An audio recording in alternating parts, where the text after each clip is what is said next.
Yesterday, it was reported that Project Veritas had obtained a copy of an FBI training material, which listed various symbols and themes which, in the FBI's estimation, were indicative of, quote, militia violent extremism.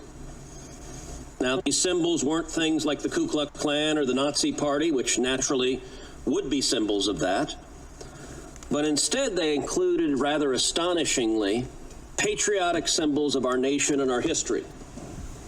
Included on this list is the Betsy Ross flag.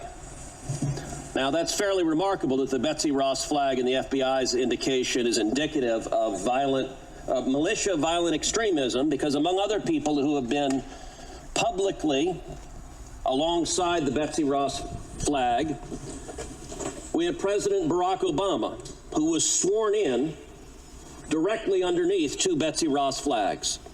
But it's not just President Obama. We also have President Biden, who was sworn in under Betsy Ross flags. It's not just the Betsy Ross flag. Also on this list is the Gadsden flag as a symbol of violent extremism. Now, the state of Virginia has a license plate for the Gadsden flag, as do many other states.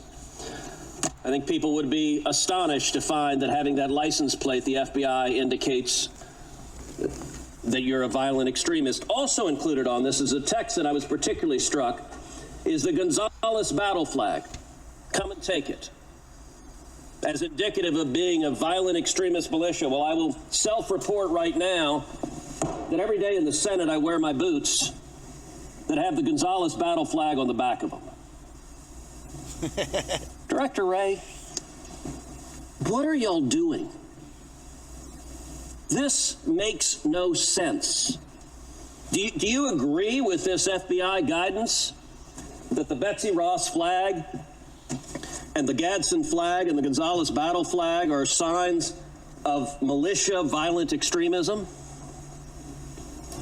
Well, Senator, I'm not familiar with the particular document you have behind you, and I'm not in the practice of trying to comment on documents that I haven't recognized, but I will tell you that when we put out intelligence products, including ones that reference symbols, which we do across a wide variety of contexts, we usually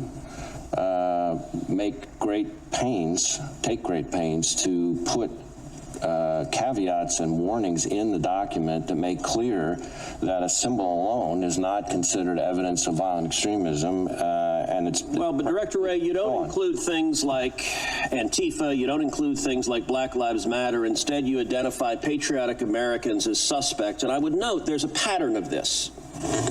As